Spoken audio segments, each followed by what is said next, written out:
I had been secretly married to Adrian Roosevelt for a year, and no one knew about our relationship. That is, until I walked into the wrong meeting room, and my department manager publicly scolded me for being incompetent. The man sitting at the head of the table casually spoke up to defend me. "This lady is my wife. I asked her to deliver some documents." Oh my God, he actually revealed our relationship. I'd rather take the scolding. God, I'm running late. I bolted out of the room clutching my bag, too rushed to take the breakfast the maid offered me.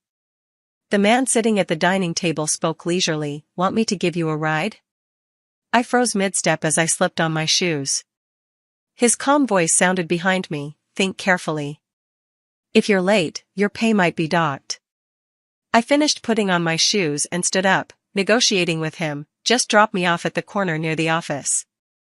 I'll run the rest of the way myself." Adrian chuckled softly. Grabbing the suit jacket draped over the back of his chair, he brushed past me and nonchalantly said, "I really don't see what you're so worried about." Worried? Of course, I was worried my colleagues would find out I was married to the CEO. It had been a year since our marriage. For that entire year, I tiptoed around the company, trying to keep my little secret safe. The thought of anyone discovering the unspeakable connection between Adrian and me was a constant stress. In the car, we each sat on opposite ends. Adrian turned his head to look out the window. Unlike most CEOs, Adrian didn't like reviewing documents during car rides. He said reading in the car made him nauseous. Instead, he spent the ride gazing at the passing scenery and watching pedestrians. Breaking the silence, I spoke softly. "Mr. Roosevelt, our agreement's term is almost up, you know." "Yes, and?" "So, have you given the divorce any thought?" I mustered the courage to ask. Adrian glanced at his watch, fiddling with it lightly. "The lawyers are working on the divorce agreement. For the personal property division, though, you might need to wait a bit longer." "That's fine. I understand," I replied obediently. A little delay was no problem, getting a smooth divorce was all that mattered. When I agreed to sign a 1-year marriage contract with Adrian, it had been a move born of necessity. Now, being able to marry quietly and divorce just as discreetly felt like hitting the jackpot. Feeling a weight lifted off my shoulders, I happily waved goodbye to Adrian. "I'll get off at this corner. Thanks for the ride today." Adrian narrowed his eyes slightly at the bright smile on my face. Then, his expression returned to its usual calm. "All right, see you at the office." I thought Adrian's "see you at the office" was just a polite remark.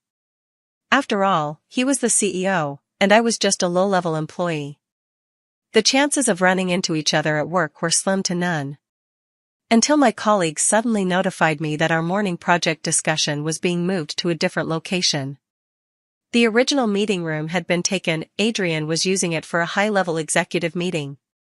The office was abuzz, though only online. Everyone was quietly gossiping in group chats while keeping their in-person behavior completely professional.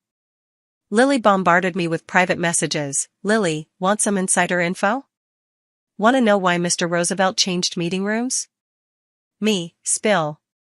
Lily, rumor has it the upstairs meeting room had a lingering perfume scent, and it bothered Mr. Roosevelt. I didn't even know how to respond. Adrian's pickiness at home was one thing, but was he this particular at work too?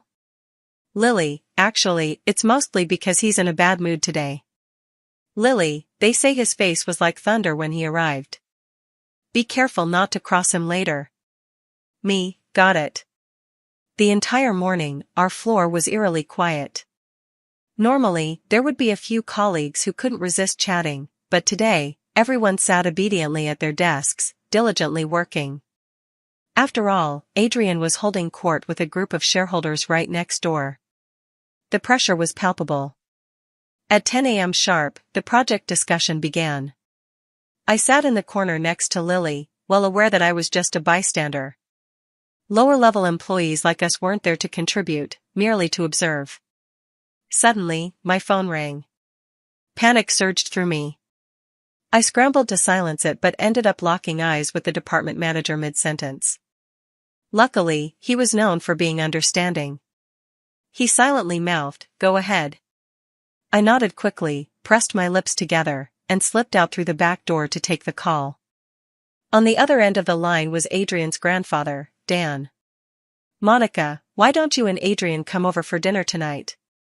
Caught off guard, I stammered, "I'll have to check with him." "Don't ask him. I don't know what he's so busy with, he never answers my calls anyway," Dan grumbled. "If you come, he'll follow for sure." I wasn't so confident about that. Softly, I asked, "Grandpa, is something wrong?" "It's Anna. She's going to divorce me." Anna was Adrian's grandmother. Imagine this, an almost 80-year-old man, pouring his heart out on the phone. The gist was that Grandma Anna had recently taken up playing chess with another old man. Grandpa Dan got jealous and muttered some complaints, which apparently annoyed her enough to escalate things into this late-life crisis. Dan sounded pitiful as he explained, "I was just worried all that chess playing might strain her eyes." I hastily comforted him and promised to come over that evening to help smooth things over. "Monica," Dan sighed heavily, "I'm counting on you." After hanging up, my head was spinning. Remembering the project discussion was still ongoing, I hurried back toward the meeting room. The familiar meeting room was right in front of me, and without thinking, I pushed the door open. The moment it swung wide, I realized something was wrong. The meeting room had been relocated. But it was too late, the door was already open, and every single person inside had turned to look at me. No familiar colleagues, no kindly manager. Instead, it was a sea of sharp suits and stern faces, senior executives everywhere. I gasped sharply. I was about to apologize profusely, close the door, and flee the scene when my department manager, Mike Gray, suddenly stood up. Perhaps trying to distance himself from me, he bellowed, "Who let you in here? How could you be so stupid? Didn't you know this meeting room was reassigned?" He scowled, his face full of irritation. "Why are you still standing there? Don't you see how much of everyone's time you're wasting? Shut the door and get out already." Relieved at the dismissal, I was about to bolt when a faint chuckle echoed through the room. Adrian. Sitting at the head of the table, he raised his eyes and addressed my livid manager, his tone icy. "The lady you're reprimanding happens to be my wife," he said, brushing a hand lightly down his sleeve. "I asked her to deliver some documents. Do you have a problem with that, Mr. Gray?" The manager, who had been full of righteous fury mere moments ago, instantly turned pale. He froze, gaping like a fish before finally stammering, "And no, sir. Not at all." The room fell utterly silent. With the weight of all the executives' curious, meaningful gazes on me, my thoughts were a chaotic jumble of outrage. "Damn you, Adrian. We're about to get divorced, and now you've gone and revealed our relationship? How am I supposed to salvage this?" Adrian, ever composed, showed no sign of concern. His calmness was maddening. While I was floundering in mortification, he effortlessly spun a cover story. "The documents I asked you to bring," he prompted, voice steady and unbothered. Left with no choice, I approached him, feigning composure. There were no actual documents in my hands, only my phone. Thinking quickly, I opened the Notes app and typed a message. I handed it to him as if it were the files he had requested. "Your grandpa wants you home for dinner tonight." Adrian glanced at my phone, amusement glinting in his eyes. He even had the nerve to praise me. "Ah, just what I needed. Thank you for bringing this over." What a performance. This man could win awards with that kind of acting. He pretended to flip through the files on my phone. I stood stiffly beside him, waiting for my phone to be returned. It couldn't have been more than a few seconds, but it felt like the longest stretch of my life. Every senior executive in the room was scrutinizing me, openly or discreetly. Their expressions varied, but they all conveyed the same unspoken message: "So this is the boss's wife?" Mike Gray's reaction was especially priceless, a mixture of regret, dread, and sheer horror, all battling for dominance on his face. Adrian finally handed my phone back, clearly having enjoyed the charade. He didn't miss the opportunity to add one last jab. "Thank you, darling. The moment Adrian's words fell, I saw it clearly. Every executive in the room perked up their ears. Seems like gossiping is a universal human trait. But being the subject of said gossip? Not such a great feeling. I cautiously poked Adrian, silently pleading for him to clarify. He glanced at me with an inscrutable expression. Grinding my teeth, I whispered sharply, "What about our secret marriage?" If news of my marriage to the CEO escaped this conference room, I wasn't sure I'd make it out of the building in one piece today. Adrian let out a faint chuckle, then cleared his throat. My wife prefers to keep a low profile. I expect no baseless rumors to circulate. You all know what's appropriate to say and what isn't, correct? He rapped his knuckles lightly on the table. Everyone responded with immediate agreement, their faces serious. Finally, the knot in my chest eased. I was about to make my escape when Adrian suddenly reached out and grabbed my sleeve. Right there, in front of everyone. He leaned down, speaking softly near my ear, "Tonight, you're coming with me to Grandpa's for dinner." Dinner wasn't the issue, his unnecessary theatrics were. We were still in the conference room. I glared at him, yanked my sleeve free, and bolted. That day, I spent the rest of my hours at work on edge, bracing for whispers. Fortunately, no rumors about me and Adrian made the rounds. It seemed everyone knew how to keep their mouths shut. Sitting in Adrian's car on the way to his grandfather's house, I finally exhaled in relief. Adrian, however, wasn't looking out the window this time, he was staring at me. Really? Being linked to me, is that embarrassing? This isn't about embarrassment, I started to explain but stopped myself. What was the point? We were getting divorced soon, anyway. I clasped my hands together and earnestly pleaded, "When we divorce, I hope Mr. Roosevelt can be just as firm about keeping things quiet." Adrian gave me a long, unreadable look. "You're really eager to divorce me, aren't you?" I blinked in surprise. "Aren't you?" He let out a cold snort but didn't respond. The silence lingered all the way to his grandfather's house. Dan and Anna were already waiting at the door when we arrived, having heard we were coming. However, their positions were awkward, to say the least. It didn't take a genius to see the two had been arguing. After stepping out of the car, I discreetly flashed Dan an okay hand signal, silently assuring him, "Don't worry, I've got this." Dan nodded at me gratefully. While I brainstormed ways to smooth things over, Anna was already unloading her grievances about Dan to Adrian. Adrian listened quietly before suddenly raising a brow. "You're divorcing Grandpa?" Then, he turned to Dan and, as if finding a kindred spirit, drawled, "Looks like we share the same fate, huh?" His words brought the entire room to a standstill. The quarreling couple immediately ceased their bickering, redirecting all their attention, and outrage, onto me and Adrian. "You two are getting a divorce? Why? Who brought it up? Did Adrian do something to let Monica down? I told you they didn't seem close, but you wouldn't believe me. It's definitely because Adrian doesn't know how to keep his wife happy." "And you do? Where do you think Adrian gets his stubborn streak from?" I. Dan stammered a few times before turning his frustration toward Adrian. "You better explain yourself. What's going on? Why are you getting a divorce?" Adrian, the picture of innocence, looked at me. And just like that, the grandparents' eyes also fell on me. I froze under their expectant stares. This was not the scenario I'd prepared for. Divorce definitely needed to be discussed with Adrian's grandparents, but only after everything was finalized, not when the agreement wasn't even signed yet. Facing their worried gazes, I deflected guiltily. "Then why are you two talking about divorce?" Dan quickly answered, "We're not. We were just joking around." Adrian immediately followed suit. "We're joking too."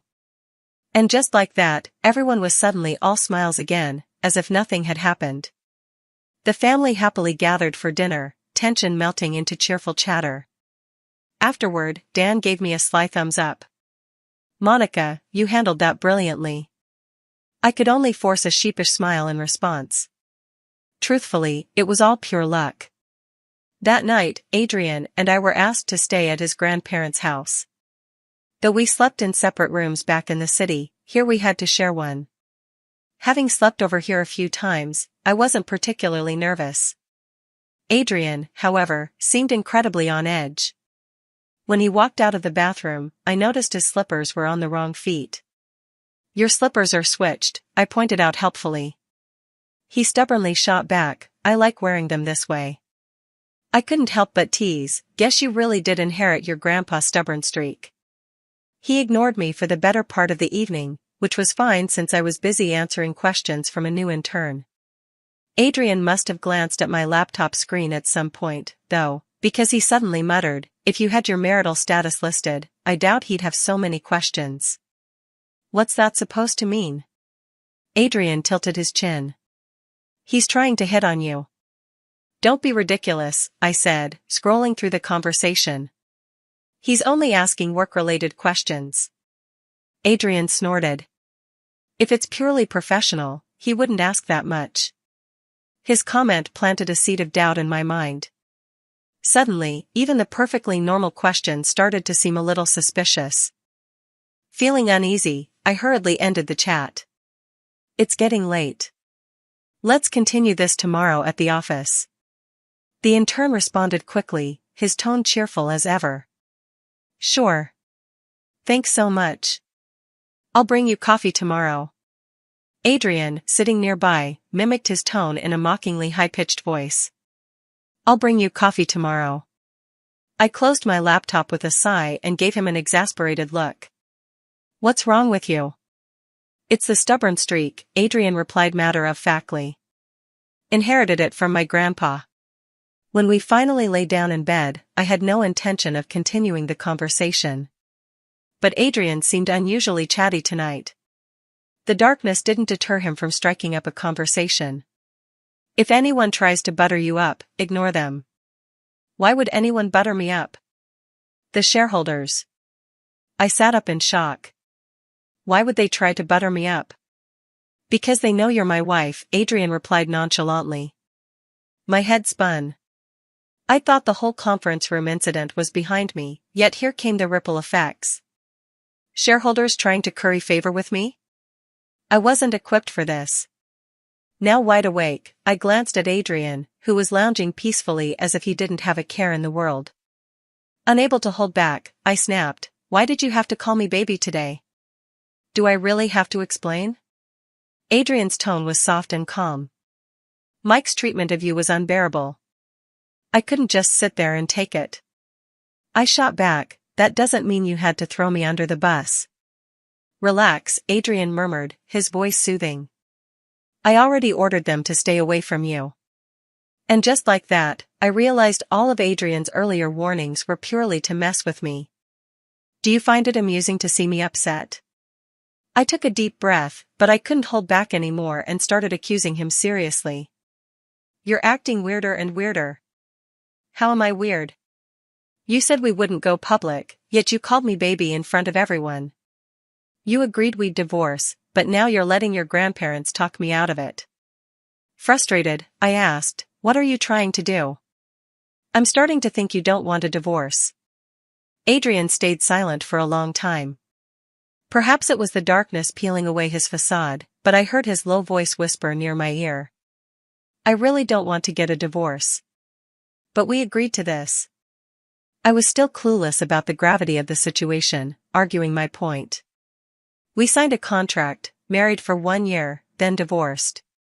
How can you go back on your word?" "That's right." Adrian sounded resigned. "I don't want to keep my word." "Why?" He suddenly leaned closer. The proximity was too much. My heart leapt into my throat. His soft breath brushed against my cheek. I could even feel his intense gaze on my lips. Unconsciously, I pressed them together tightly. Adrian chuckled softly. "I like you. Can't you tell?" I really wanted to ask him how I was supposed to know. But obviously, now wasn't the time for such a discussion. Trying to stay calm, I said, "You're making this up just to avoid the divorce, aren't you?" You know very well I'm not making this up, Adrian said seriously. Monica Chase, stop avoiding the fact that I like you. It's so annoying when your boss calls you by your full name, even more so in bed. I took a moment to process my emotions and asked, why do you like me? I wish I knew. Adrian sighed. If only people could control their feelings.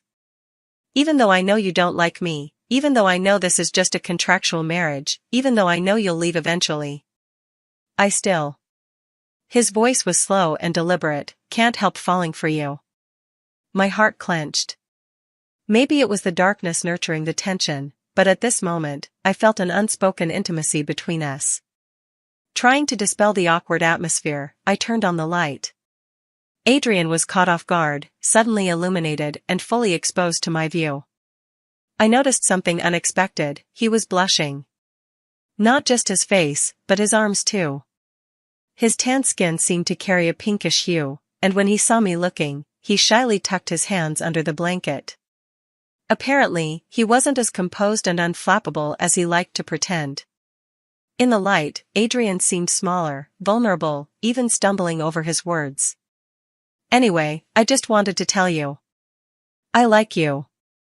This version of Adrian, nervous and awkward, felt far more alive than the composed, enigmatic boss I thought I knew. At first, I felt a bit flustered. But seeing him more nervous than I was, my uneasiness vanished instantly. Like me if you want, I replied nonchalantly. He looked stunned. That's it? What else would you expect? I teased him. Just because you like me doesn't mean we won't get divorced. You're the one who likes me, not the other way around. Adrian sighed in resignation. But being the kind of person he was, his mood rebounded quickly. The divorce agreement will proceed as you wish, he said seriously. But until then, be prepared. Prepared for what? I'm going to pursue you. A strange flutter tugged at my heart. Afraid he'd notice, I turned my head away. Just don't do it at the office. Why not? Because I said so. If you want to chase me, you can't do it at work. All right. He looked a little dejected. The room fell quiet again. Though the light was on and the distance between us had grown, there was still an undeniable tension lingering in the air. He likes me. The thought circled endlessly in my mind. It hit me, I couldn't go back to the purely contractual relationship we once had. Which meant, we probably couldn't share a bed tonight, either. Just as I was about to come up with an excuse to sleep separately, Adrian, cheeks still flushed, broke the silence. If I pursue you as your husband, do I get priority over others? What's with the husband title now? Don't call yourself husband. I accused. He pressed his lips together. But it's true. We are legally married. Without responding, I got up, hugging my pillow as I headed for the door. Adrian immediately grabbed his own pillow and followed me, looking contrite. I'm sorry. I won't do it again, he apologized earnestly. Separate rooms, I demanded. Okay, he agreed right away and walked out, pillow in hand. Before leaving, he turned back with a worried look. Please don't be mad at me, all right? Watching him bow his head so meekly, I felt a secret thrill and struggled to suppress my smile. Bullying the boss, what a delight. The next morning, Adrian made me breakfast again. The coffee had a heart-shaped latte art, the fried egg in the sandwich was heart-shaped, and even the fruit was carved into little hearts. His grandparents chimed in as cheerleaders. Adrian was up early working hard on this. It looks wonderful, doesn't it? Monica, try some. Under the expectant gazes of 3 people, I reluctantly finished the overly sentimental breakfast. Naturally, I rode with Adrian to work. Instead of watching the passing scenery like usual, he seemed bored and decided to strike up a conversation. If the coworker who talked to you last night brings you breakfast, send me a photo. Why? So I can compare whose breakfast is better. I couldn't help but glance at him. You're so childish. I'm actually a very mature person, Adrian replied in all seriousness. You're just the first to ever call me that. The car pulled up to the company entrance. Just as I was about to step out, Adrian grabbed my arm and handed me the thermos he had by his side. "You sounded a bit nasally this morning. Have some of this. Grandma says one sip, and you'll feel better." I froze, staring at it, unsure. Adrian kept holding it out, muttering, "On the way to work doesn't count as chasing you at the office, right?" Slowly, I took it, hesitating as I replied, "Thanks." Then he ruined any lingering complicated feelings I had with one sentence, "Don't forget to send me a picture of that intern's breakfast." Immature. But I didn't expect even more immaturity to follow. As I worked, Adrian sent me a message, "Where's the breakfast photo?" I did receive breakfast, courtesy of the intern. But thanks to Adrian's constant remarks, I couldn't even bring myself to appreciate it, no matter how good it was. Coincidentally, Lily at the next desk hadn't eaten, so that breakfast ended up in her stomach instead. I replied dismissively to Adrian, "Don't you have better things to do?" "Adrian, I want the photo." I got annoyed, I didn't eat it. "Happy now?" "Adrian, thanks." Suddenly, this meeting feels a lot more enjoyable. Adrian's childishness carried on until the end of the workday. He texted me ahead of time, "I'm waiting for you at the entrance." He hadn't usually picked me up before, considering how conspicuous his car was. I'd always avoided unnecessary attention to keep our relationship discreet. If we'd been so careful during our purely contractual marriage, it made even less sense not to now, when things were far murkier. So, I refused, "I'm working late." "Don't wait for me." Adrian didn't reply. I assumed he'd left on his own. After sitting in the office for a bit longer and waiting until most colleagues had left, I finally got up to leave. That's when I ran into Daniel, my supervisor, who had also stayed late. Daniel's ever calm and pleasant expression greeted me. "Heading home too?" "Yes." "How's the new intern coming along?" "He seems really motivated." "Is it a bit much to handle?" "It's fine." He stuck to work-related questions, and I answered just as formally. Until he glanced at his watch and, in a seemingly casual tone, asked, "It's getting late. How about I treat you to dinner?" I hesitated, confused, and turned to look at him. He smiled. "No pressure. It's after hours. I'm not your boss right now, you can say no if you want." Just as I was about to refuse, he spoke again. "Can you give me a chance?" Daniel's gaze was hopeful. "To be honest, I really like you." I froze. Partly because of his words. But mostly because of Adrian standing behind him. His face was dark, his expression hostile, and it was unclear how long he'd been there, or how much he had overheard. Daniel followed my gaze and naturally noticed Adrian as well. His posture straightened immediately, and his expression grew serious. "Mr. Roosevelt." Adrian's face remained cold as he stepped forward, casting me a quick, indifferent glance before turning to Daniel. "Where are you two planning to eat?" "I just so happen to be heading that way, I can give you a lift." He didn't even know the destination. How could that possibly be on the way? But Daniel, seemingly oblivious to the glaring flaw in Adrian's words, replied politely, "We haven't decided yet." "We wouldn't want to trouble you, Mr. Roosevelt." Adrian let out a cold chuckle. "It's no trouble." The tension in the air was suffocating. Afraid Adrian would say something inappropriate, I quickly intervened. "Daniel, I just remembered something urgent I need to take care of. I have to leave now." "All right," Daniel said, still seemingly dazed. "I'll find another time to invite you to dinner." Under Adrian's meaningful gaze, I bolted out of the office building as quickly as possible.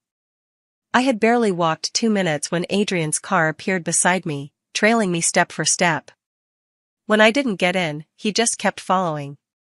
Glancing around to make sure no one was watching, I climbed into the car, scowling. But Adrian's face was even darker than mine. "Why does he get to pursue you at work?" "I didn't let him pursue me." "But he's already asking you to dinner," Adrian said pettily. Is the reason you won't let me pursue you at work because you want to two-time me? I stared at him in disbelief. You're absolutely ridiculous. Adrian's tone turned icy. Am I? So Daniel is what, sensitive, kind, and generous? Rolling my eyes, I decided I wouldn't say another word to this idiot for the rest of the night. Back home, the Cold War began.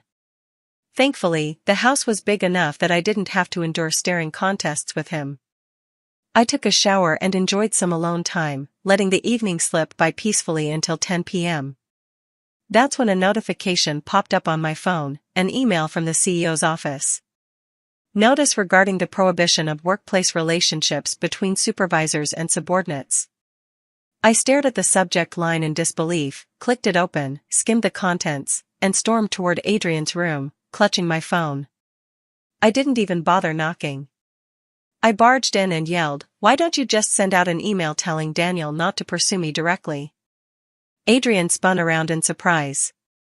In his haste, all he managed to grab was a towel to wrap around his waist. My fierce momentum crumbled instantly, like a landslide. Why aren't you wearing clothes? I didn't see anything. Adrian's ears turned a deep shade of red as he calmly tightened the towel around his hips and explained, I just got out of the shower. That doesn't mean you shouldn't be wearing clothes, I thought, silently grumbling to myself. Adrian's skin was once again tinted with a soft pink hue. Staring at his perfectly sculpted abs, I momentarily forgot why I had even come here. When Adrian finally adjusted his towel, I managed to ask, "What's with the company-wide notice?" For the greater good of the company, he replied with a dignified air, "If everyone acted like Daniel and focused solely on romance, how would the company progress?" I shot back, "And yet you spend all day thinking about dating me." "That's different," Adrian said confidently. "If I'm in love, it'll only improve the company's development." "Who wants to date you?" I blurted, unable to hold back. "In just over 10 days, our agreement ends, and we're getting divorced." Adrian froze mid-step. With slow, deliberate movements, he began to close the distance between us. He was wearing nothing but a loosely tied towel, his shoulders, arms, and even his ankles faintly flushed pink. The sheer visual impact of it all left me at a loss for words. Before he could fully approach, I stammered, "Stop. Stay where you are and say whatever you want from there." Adrian stopped just an arm's length away. I could feel the warmth radiating from his body, making the air between us thick and stifling. I avoided looking directly at him, but my entire face burned regardless. His voice, cool and deliberate, carried a hint of doubt. "Why do you insist on divorcing me?" To be honest, I didn't have a clear answer. In my mind, Adrian and I were simply in a contractual arrangement. Once the agreement expired, divorce was the natural conclusion. So throughout the past year, I never dared to entertain any fantasies about him. Even though Adrian was the epitome of excellence by most traditional standards. At times, my colleagues would dreamily muse about what it'd be like to have a sweet romance with Adrian. But even with my unique circumstances, I never allowed myself to think that way. He's the CEO, I'm a lowly employee. No matter how a relationship ended, I'd likely be the one who suffered the most. I valued my job too much to risk it and kept our interactions as minimal as possible. The thought of losing both my career and any semblance of financial stability was unbearable. So I spent the entire year cautiously navigating our hidden marriage, relieved that it was about to end without complications. Then he went and fell for me. And now, my previously firm resolve was beginning to waver. To be honest, I had no idea what to do anymore. Unable to sleep until 3 a.m., I dragged myself to work the next day, sporting heavy dark circles under my eyes. Lily immediately pounced, eager to share the latest gossip. "Why didn't you join our group chat last night? Everyone's been speculating about which department made Roosevelt send that late-night notice." I guiltily glanced toward Daniel's desk. "What kind of guesses?" "You won't believe it," Lily said, her tone dripping with drama. "Remember that bald guy in sales who got fired by Roosevelt? Turns out he was sending flirty texts and even nudes to a female employee, behind his wife's back." What? My face twisted in disbelief. Yeah, and apparently, his body isn't even worth showing off. Huh. Then there's that suave guy in marketing. Turns out he was secretly juggling relationships with 3 female colleagues. Oh my God, my expression contorted further. Lily spent the entire morning recounting scandal after scandal, each more outrageous than the last. By the end of it, I was genuinely in awe of all the sordid drama. Strangely enough, her stories left me feeling that my hidden marriage to Adrian wasn't all that scandalous in comparison. During lunch, I happened to run into Adrian as he stepped out of the adjacent meeting room. Lily whispered, "Have you noticed that we've been seeing Roosevelt a lot more lately?" Another female colleague chimed in, "I heard he's been holding meetings on this floor all the time and has even stopped using the top floor conference room." Why's that? No idea. Lily glanced around and mumbled, "Could it be that there's something special about this floor that keeps him coming back?" I silently lowered my head, trying to avoid drawing attention. But Adrian's presence was impossible to ignore. It felt like I saw him everywhere, and every conversation seemed to revolve around him. It was suffocating. Under the weight of all this pressure, I decided to confide a little bit of the truth to Lily. "So, I have this friend." Lily's eyes lit up instantly. "Go on." She and her husband entered into a contract marriage. They each had their reasons. The agreement was to stay married for just a year, but now her husband's saying he likes her. And then? And now she doesn't know what to do. Is the husband handsome? Cute? Funny? Rich? I thought seriously for a moment, then nodded. Yes. Then she should lock it down, Lily said without hesitation. The meal's already on her plate, why walk away? But they work in the same company. If things don't work out, why are you thinking about things not working out before you've even started? Isn't marriage supposed to be about building a life together, not planning for divorce? I bit my lip. But she got married with divorce in mind. This time, it was Lily's turn to fall silent. After a moment of thought, she said, "Honestly, it sounds like your friend has feelings for her husband. If she didn't, this wouldn't bother her, she'd just sign the papers and leave." She glanced at me, seeking confirmation. "Don't you think?"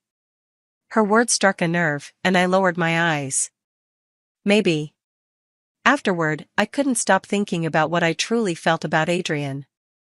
Before I could come to any conclusions, Adrian called me upstairs during lunch and handed me a document. The divorce agreement. It's a preliminary draft from the lawyer. "Take a look and let me know if there are any issues," he said. My instinctive reaction was to resist. In that moment, I realized I didn't want to sign it. But Adrian's tone was cold, devoid of his usual tenderness. I couldn't muster the courage to admit my hesitation in front of him. I clutched the agreement to my chest, retreating slightly. "I'll look it over later." "You're not in a rush, are you?" "No rush." Adrian watched me leave and added, "I'll explain things to my grandparents. If you want a divorce, go ahead, you don't need to feel guilty about it." Leaning against the doorframe, I turned to face him. "Thank you for helping cover my grandmother's medical expenses back then." "That was part of our agreement, no need to thank me," Adrian replied. "If not for marrying you, I wouldn't have been able to secure my inheritance." "Ah, yes. That was the reason for our arrangement, no emotions, just mutual benefit." Now that this marriage was finally nearing its end, I found Adrian's expression harder to read than ever. He smiled faintly. "Monica, I enjoyed being married to you." The divorce agreement was locked away in my office drawer. Since then, I couldn't stop cursing. Where was the supposed love? The chasing after me? Why was it all about proceeding with the divorce without hesitation? I fumed, thinking how Roosevelt, the lofty CEO, must have only ever liked me on a whim. Yet as much as I cursed, a part of me felt relieved. I was relieved I had never shown any real vulnerability to him. Relieved that I wouldn't end up losing both love and stability. Relieved that this marriage would unfold just as I had initially planned, quietly beginning, and quietly ending. Lily suddenly pinched my cheek. "What's got you so angry?"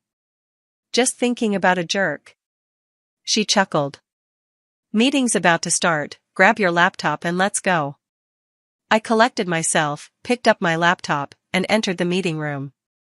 Today, I was the one presenting for our team. I had prepared extensively for this moment, confident that even Adrian couldn't disrupt my focus. And, as I had anticipated, the presentation went perfectly. During the break, I took a quick trip to the restroom. But when I returned, the atmosphere had completely shifted. Everyone was glued to the large screen at the front of the room. Displayed there was, my chat screen. My heart sank as realization struck. I had left my laptop connected to the projector. The messages flooding the screen were all from Adrian. "Baby, don't sign it. I was wrong. Don't divorce me, okay? I was just testing you. I never actually wanted to divorce. I've been pretending, but I care about you more than you know. You don't understand how much it hurt when you walked away. Darling, I'm begging you. Can we talk? Please? I don't want a divorce. I promise I'll respect your boundaries at work. Even if you cheat on me, I won't care. Wife, please respond to me. I'm begging you." Looking up at the stream of messages, I felt the blood drain from my face, and the room started spinning.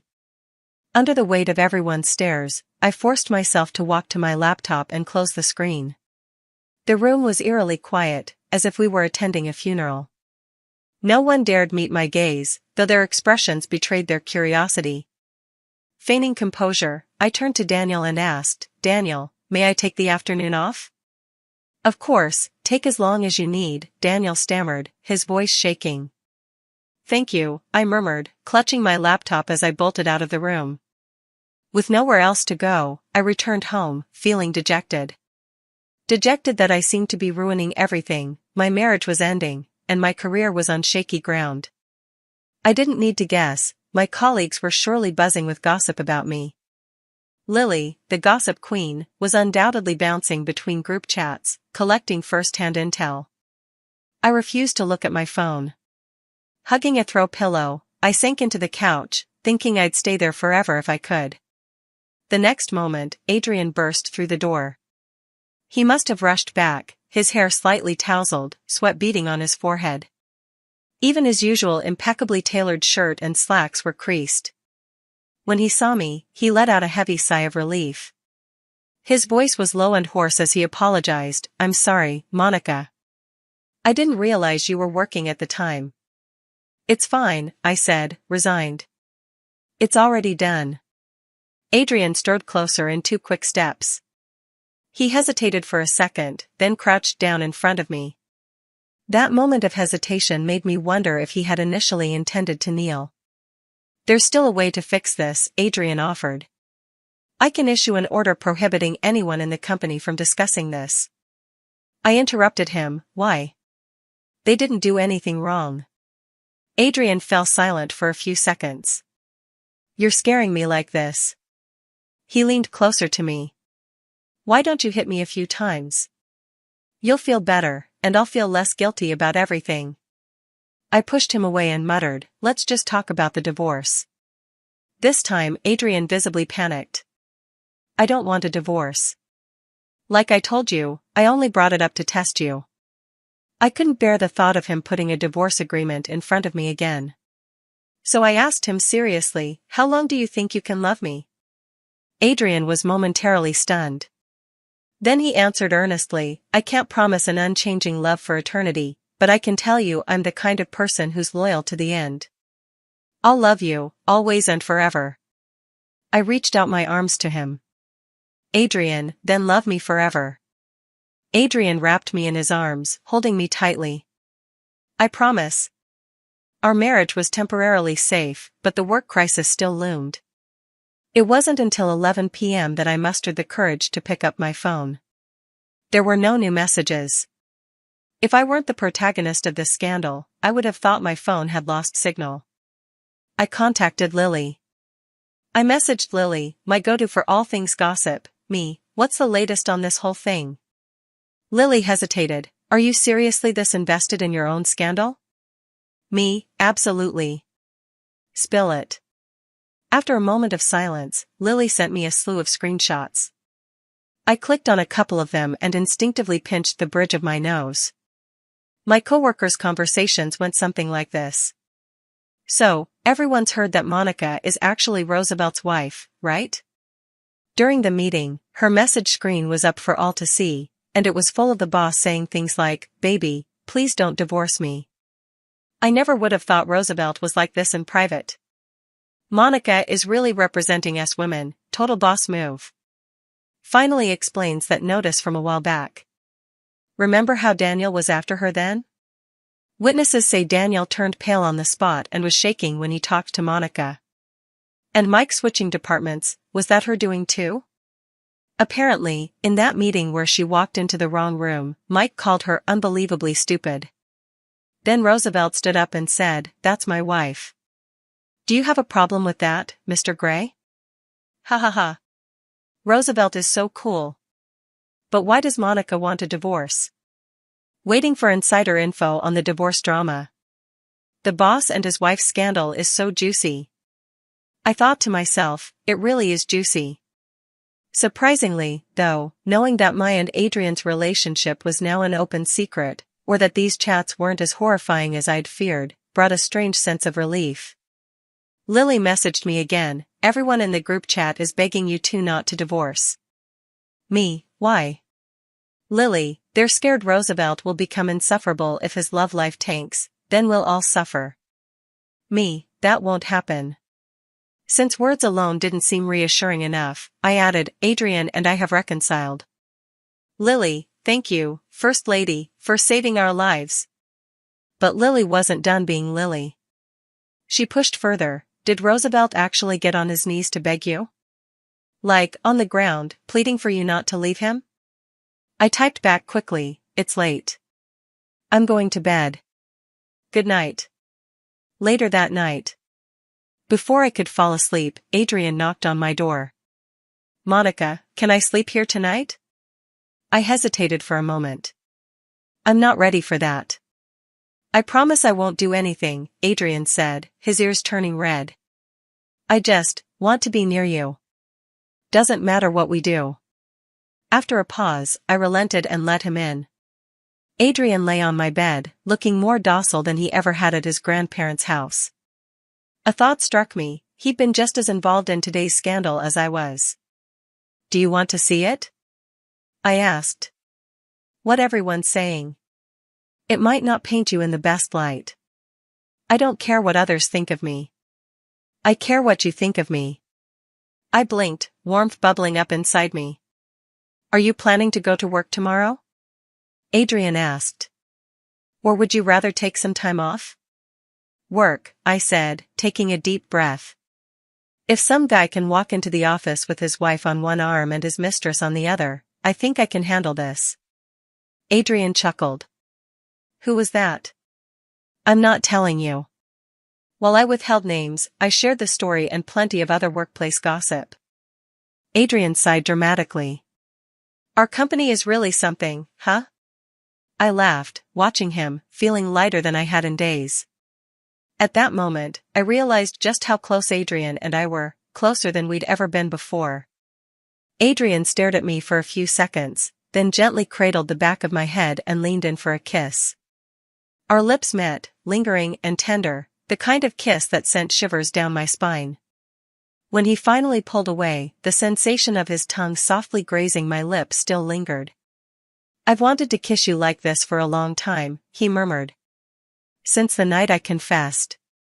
"Actually, I kind of wanted to, too," I admitted. "What?" "Well, your lips looked so red that night. I couldn't help but wonder how they'd feel to kiss." Adrian moved closer again, his voice a low, enticing whisper. "And now? My lips aren't red enough? Don't you wonder how they'd feel now?" Before I could push him away, he held me firmly and kissed me again, deeply, thoroughly. Thanks to clingy Adrian, the night turned into an endless whirlwind of kisses and closeness. When I woke up the next morning, I realized it was nearly time for me to leave for work. Panicking, I jumped out of bed and glared at the culprit lounging casually against the doorframe. "Why didn't you wake me up? This is all your fault." "Take my car," Adrian suggested smoothly. Before I could reply, he added, "And this time, don't get out at the street corner. Let's go into the office together, okay?" It hit me then, his true intention. I clutched the blanket around me and raised an eyebrow. "And what happens if we're late? Does that mean your salary gets docked?" Adrian waved a hand dismissively. "Dock away. I don't care." Smiling, I let him pull me up, and together, we strolled out to face another day, a little less hurried, and a lot more connected. The end.